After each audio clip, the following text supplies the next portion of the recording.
Miles Brandman, and this is the 2019 Lamborghini Huracan Performante Spyder. Spyder in Lamborghini terms means convertible, so it has almost all of the craziness of the coupe, but you get to put the top down and hear that 5.2 liter naturally aspirated V10 whenever you want. We're going to do our usual walk around, show you the exterior, go to the interior, talk about performance, let you hear it, and talk about price and competition. We'll start up here at the front, where the car looks very similar to a standard Huracan, but when you get down to the lower fascia, you start to see the differences. Specifically, Lamborghini's active aerodynamic system, ALA, Aerodynamica Lamborghini Attiva is what it stands for. And how it works is through a system of air channels that open or close to either give the car more downforce or let the car be more slippery and achieve its fastest acceleration and top speed. So there are two pockets in the front and over the rear that open or close. When they are closed, you have more downforce on the car, so when you're braking, it functions like an air brake. And when they open, it works to cancel the downforce. So up here in the front, the channels open, and so the air passes through the car. And then at the back, the air lifts up and towards the wing and helps cancel the downforce that is naturally applied by that wing.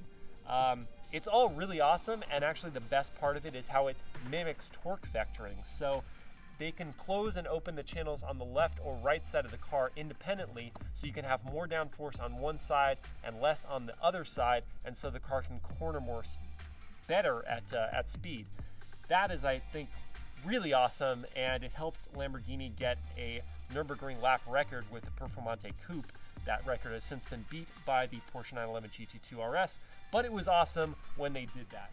These signature LED headlights are super cool, and when you see them in your rearview mirror, you know that you need to get out of the way so a much faster Lamborghini can pass you. As we get to the side of the car,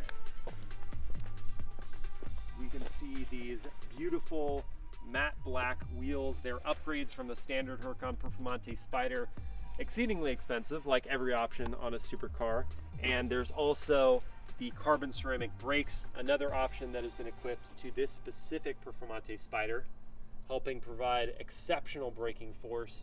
You get up to speeds quickly and you scrub speed just as quickly with these brakes. Down here you can see the Performante badging along with the expanding tricolore graphic down here just above the side splitter. Once you get to the back, you see air inlets that help cool that 5.2 liter V10. It's very hot when you're making 631 horsepower. And then we arrive back here where you can see just a great showcase of Lamborghini's forged composite. It's their version of carbon fiber. It has a specific curing within the resin to make this mixed material, very lightweight structure. It looks awesome. It almost looks like a marble design within it. Aston Martin has their chopped carbon that looks kind of similar to this, but I love Lamborghini's interpretation, and we're going to see a lot more of this stuff, not just as decorative pieces or lightly functional pieces, but as integral parts of the chassis in future years. At the back, you can see more of the forged composite, and then these giant exhausts coming straight out of the back of the car.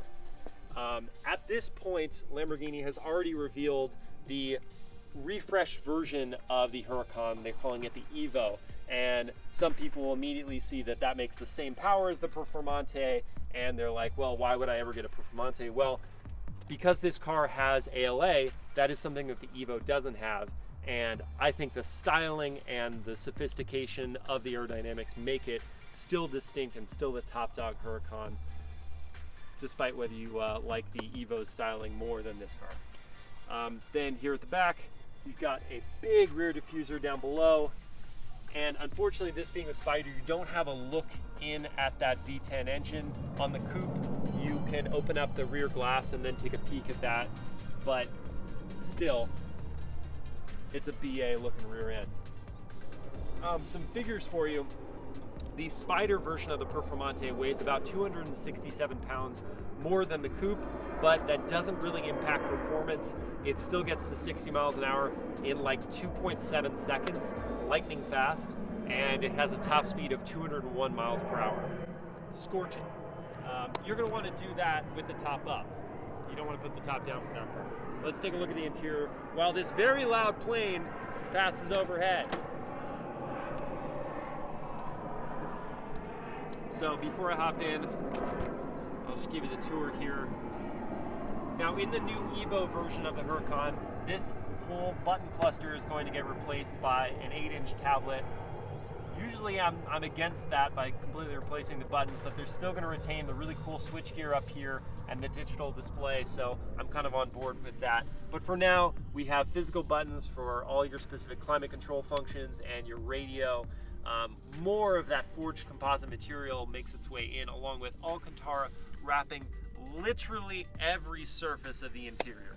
Anything that is not a specific plastic piece or a metal piece or forged composite is Alcantara with this really cool red accent stitching.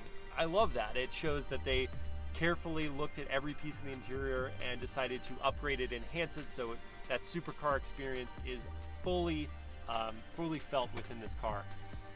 You have a completely digital display here for the driver, and you can switch through the different drive modes and you change that display. So when you finally get to Corsa mode, then the whole display changes into a completely horizontal tachometer. I love that. You can now have that completely in your peripherals when you're on a racetrack. When I drove the Performante Coupe at Imola in Italy, it was so nice just having that just below my field of view, so I knew when I was just needing to upshift, because you didn't want to upshift too early, you lost power. You upshift too late, I mean even a fraction of a second too late, and you're banging off the rev limiter, and you do not want that. So that is the interior of this car. I will show you the raising and lowering of the soft top. And yes, it is a soft top, it's not a hard top. And that was your first glimpse of the exhaust note in the Performante Spyder.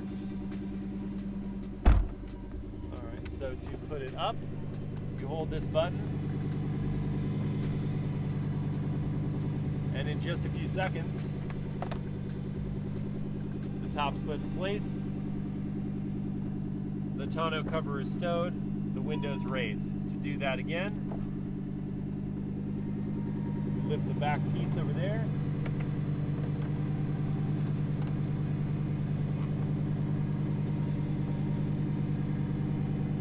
this whole process at speeds up to 30 miles an hour. That is the 2019 Lamborghini Huracan Performante Spyder. I hope you enjoyed this walk around. I hope you learned something, and I'm gonna go drive it now. So thanks for watching.